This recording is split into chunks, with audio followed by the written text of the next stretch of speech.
Hello friends, നമസ്കാരം. നമ്മുടെ Kerala T V സീരിയലിലേക്ക് എല്ലാവർക്കും സ്വാഗതം. അങ്ങനെ ജീവിക്കാൻ ഏതു മാർഗവും തിരഞ്ഞെടുക്കാനും മടിയില്ലാതെ കണ്ട ഇതിലും ഒക്കെ ചെന്ന് ചാടി വിക്രം ഇങ്ങനെ ഗുണ്ടകളോടൊക്കെ കൂടി കൈ കൊടുക്കുന്നു.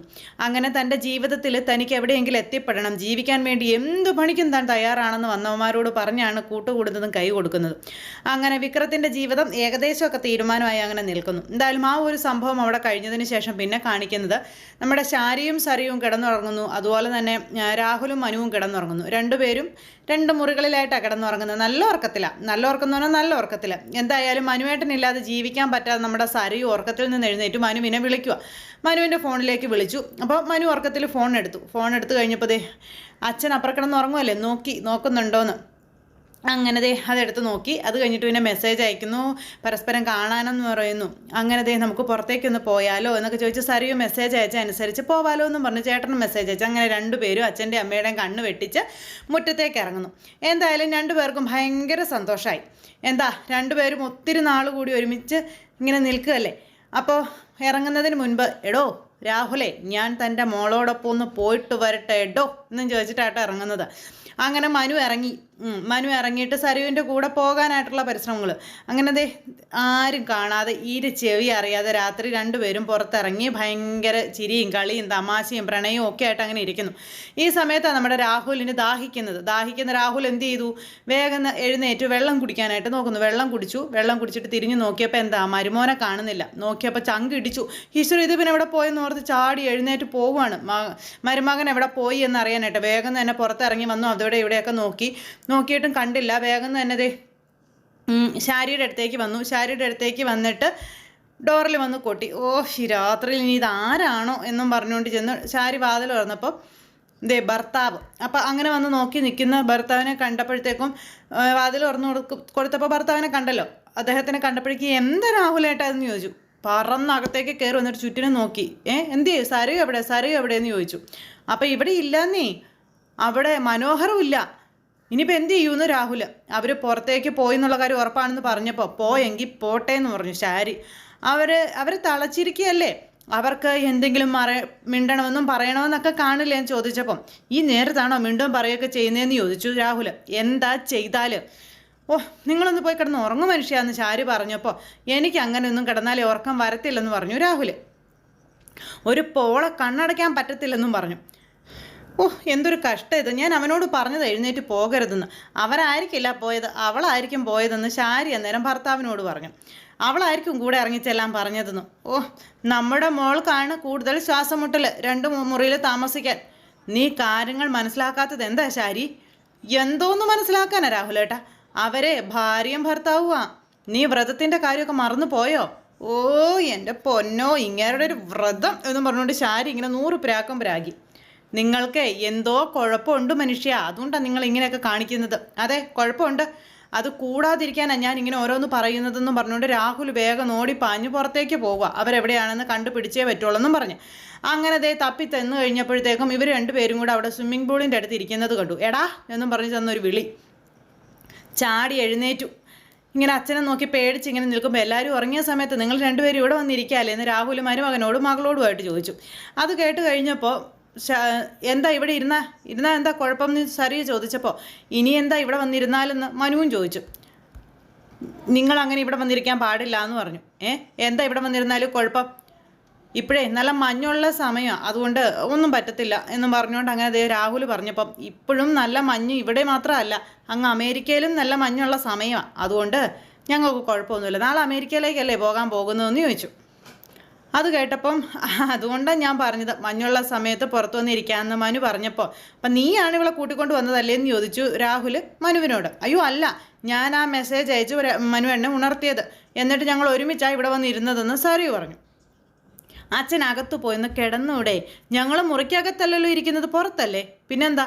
നിങ്ങളിങ്ങനെ ചേർന്നിരിക്കാനൊന്നും പാടില്ല, അത് ദൈവകോപം വിളിച്ചു വരുത്തുമെന്ന് പറഞ്ഞു രാഹുൽ. അയ്യോ എന്ന് പറഞ്ഞു മനു ഒരൊറ്റ ചിരി. അത് പറഞ്ഞപ്പോൾ നീ എന്തിനാണ് ചിരിക്കുന്നതെന്ന് ചോദിച്ചു രാഹുലെ. അപ്പോൾ ഇത് കേട്ട ആർക്കാലും ചിരി വരില്ലേ അച്ഛാ? അച്ഛൻ എന്തൊക്കെ മുടുത്തറി പറയുന്നു, ദൈവകോപം പോലും എന്നും പറഞ്ഞ് സരു ഇങ്ങനെ ദേഷ്യപ്പെടുന്നു. ഈ അസുഖം അമ്പലത്തിൽ പറയുന്ന മാറ്റത്തില്ല, പിന്നെ അതിന് ഡോക്ടറെ തന്നെ കാണണമെന്ന് പറഞ്ഞപ്പോൾ വെറുതെ തർക്കിക്കേണ്ട മോളു, നീ വാ, അല്ലെങ്കിൽ തന്നെ ഇവിടെ സെക്യൂരിറ്റി ഒക്കെ കാണും, അവരൊക്കെ കേട്ടാലേ ആകെ നാണക്കേടാ, മോള് വന്നേ എന്നും പറഞ്ഞുകൊണ്ട് മനു വിളിച്ചോണ്ട് പോവാ, വന്നേ വന്നേ എന്നും പറഞ്ഞുകൊണ്ട്. മാറ് എന്ന് രാഹുലിനോട് പറയുകയും ചെയ്തു. അത് കഴിഞ്ഞപ്പോഴത്തേക്കും ഇവർ രണ്ടുപേരും അങ്ങ് പോയില്ലേ. രാഹുലിനെ നോക്കി ഒരു കളിയാക്കി ചിരിയൊക്കെ ചിരിച്ച് ഇങ്ങനെ ദേ നമ്മുടെ മനു അങ്ങ് പോയപ്പം നീ പോടാ എന്നും പറഞ്ഞുകൊണ്ട് രാഹുൽ നിൽക്കുക. രാഹുലിനാണെങ്കിൽ ആകെ ടെൻഷനായി തുടങ്ങി, എന്ത് ചെയ്യുമെന്ന് ഓർത്ത് പേടി. അപ്പോൾ അതെല്ലാം കഴിഞ്ഞതിന് ശേഷം പിന്നെ കാണിക്കുന്നത് സരയു മുറിയിൽ ചെന്നു. സരയു മുറിയിൽ ചെന്നിട്ട് ഞങ്ങൾ തമ്മിൽ ഒരുമിച്ച് ഒരു മുറിയിലിരിക്കുന്നത് പോട്ടെ, ഞങ്ങൾ തമ്മിൽ പുറത്തിരിക്കുന്നത് പോലും ഈ അച്ഛന് ഇഷ്ടമല്ല, അതിൻ്റെ കാരണം എന്താണെന്ന് മകൾ അമ്മയോട് ചോദിക്കുക. അന്നേരം മരുമോനെ അമ്മായച്ചന് സംശയമായി തുടങ്ങി. അതിൻ്റെ ലക്ഷണമാ മോളെ. ഓ, സകല ദൈവങ്ങളെയും കൂട്ടുപിടിച്ചേക്കുവാ നിങ്ങളെ തമ്മിൽ അകറ്റാൻ വേണ്ടിയിട്ടെന്നൊക്കെ പറഞ്ഞപ്പോൾ അങ്ങനെ എന്തോ ഉണ്ടമ്മേ, അങ്ങനെ എന്തോ ഉണ്ട്, അല്ലെങ്കിൽ ഇങ്ങനെ ഒരു മാറ്റം ഒരിക്കലും ഉണ്ടാകത്തില്ലെന്നുള്ള കാര്യം മകൾ പറയുകയും ചെയ്തു. ഇപ്പോൾ അമേരിക്കയിൽ പോവുകയാണെന്ന് പറഞ്ഞിട്ടേ അതും കേൾക്കുന്നില്ല. മോൾ അതൊന്നും കേൾക്കാൻ നിൽക്കണ്ട കേട്ടോ, മനുവിനോട് ടിക്കറ്റ് എടുക്കാൻ പറ, എന്നിട്ട് ഒരു ദിവസം നിങ്ങൾ രണ്ടുപേരും കൂടി ഒരു പോക്ക് അങ്ങ് പൊയ്ക്കൊള്ളണം. പിന്നെ അച്ഛൻ്റെ മുന്നിലേക്ക് വരരുത്. ഫ്ലൈറ്റിൽ കയറിയതിന് ശേഷം മാത്രമേ അങ്ങേരെ അറിയാൻ പാടുള്ളൂ നിങ്ങൾ പോയെന്ന്. പക്ഷേ മനുവേട്ടൻ അച്ഛനോട് പറയാതെ അങ്ങനെയൊന്നും പോകുമെന്ന് എനിക്ക് തോന്നുന്നില്ല അമ്മയെന്ന് സരയു അന്നേരം പറഞ്ഞു. മോളെ ദേ, ഇനിയിപ്പം നിനക്കൊരു ജീവിതം ഉണ്ടാകണമെങ്കിലേ അത് പുറത്തു പോയാൽ മാത്രമേ പറ്റുള്ളൂ കേട്ടോ. ഈ നാട്ടിൽ നമ്മുടെ കാര്യം വളരെ പരുങ്ങലില്ല, നീ അത് ഓർക്കണം. അയ്യോ, അപ്പോൾ ആൻറ്റിയുടെ സ്വത്തുക്കളോ?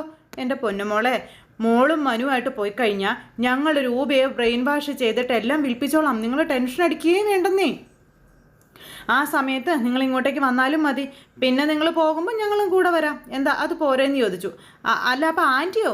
ഓ ആൻറ്റി അവൾ എന്തെങ്കിലും ചെയ്യട്ടെ, അവൾക്ക് ഇവിടെ മോളും മോനും മരുമോളും ഒക്കെ ഉണ്ടല്ലോ, അവർക്കൊപ്പം അവൾ ജീവിച്ചോട്ടെ, നമുക്കെന്താ, അത് നമ്മൾ നോക്കേണ്ട കാര്യമില്ല. പിന്നെ അവരായി അവരുടെ പാടായി, നമ്മൾ നോക്കേ വേണ്ട. നമ്മൾ നന്ദികേട് കാണിച്ചെന്നൊക്കെ രൂപ പറയുമായിരിക്കും, പറഞ്ഞോട്ടെ, നമുക്ക് എന്താ. എന്തായാലും ആരോരും ഇല്ലാത്തവളെ മോനും മരുമോളും നോക്കണ്ട. അതെ, മനുവിന് അമേരിക്കയ്ക്ക് പോകാൻ താല്പര്യം കാണിക്കുന്നില്ലല്ലോ എന്ന് സരയു പറഞ്ഞപ്പോൾ അതവിടെ മഞ്ഞായുണ്ടല്ലേ മോളെ, ഇനിയിപ്പോൾ മകരമാസം കഴിഞ്ഞാലേ മഞ്ഞ് പോകുമല്ലോ. അമേരിക്കയിലുണ്ടോ അമ്മ ഇങ്ങനെ മകരമാസമൊക്കെ? പിന്നെ നീ എന്തീ പറയുന്നേ, മകരമാസം ഇല്ലാത്ത രാജ്യം ഉണ്ടോ ഓടി മണ്ടി? എന്തായാലും ഫെബ്രുവരി മാസം പകുതിയാകുമ്പോഴേക്കും നീ ഇവിടെ നിന്നേ പോയേ പറ്റൂ. അത് കഴിഞ്ഞ് വിഷു ആകുമ്പോഴേക്കും കാര്യങ്ങളൊക്കെ സാധിച്ചിട്ട് ഞങ്ങളും അങ്ങോട്ടേക്ക് വരാം, അതേ നടക്കുള്ളൂ മോളെ. പിന്നെ അമേരിക്കയാണ് നമ്മുടെ നാട് കേട്ടോ. ഇന്ത്യ നമുക്ക് ജീവിക്കാൻ പറ്റിയൊരു രാജ്യമല്ല മോളെ എന്നും പറഞ്ഞുകൊണ്ട് ഷാരി ഇങ്ങനെ മകളോട് പറഞ്ഞപ്പോൾ എന്നും പറഞ്ഞുകൊണ്ട് ഇങ്ങനെ ഇരിക്കുകയാണ് മകൾ. ഇതേ സമയം പിന്നെ കാണിക്കുന്നത് പ്രകാശനായിട്ടോ. പ്രകാശൻ ഇങ്ങനെ ആകെ ആദ്യം വ്യാധിയായിട്ടൊക്കെ ഇരിക്കുക, മകനെ കാണാത്തത് കൊണ്ട്. അപ്പോൾ അച്ഛനെ ഭക്ഷണം കഴിക്കാനായിട്ട് ദേ മകളും മരുമകനും വന്ന് വിളിച്ചു. അപ്പോൾ മകൻ വരാത്തത് കൊണ്ട് തനിക്ക് ഭക്ഷണം ഇറങ്ങില്ലെന്നും പറഞ്ഞുകൊണ്ട് അങ്ങനെ ഇരിക്കുന്നു. അവനില്ലെന്നും കരുതി ഞങ്ങൾക്ക് പട്ടിണി കിടക്കാൻ പറ്റില്ല എന്ന് കാദംബരിയും പറഞ്ഞു. അവനെ കുഞ്ഞൊന്നും അല്ലല്ലോ, അവനിങ്ങ് വന്നോളൂ എന്ന് പറഞ്ഞുകൊണ്ട് രതീശനും അന്നേരത്തേക്കും പറയാം. അവനെ ആരും തട്ടിക്കൊണ്ടൊന്നും പോകത്തില്ലെന്നും.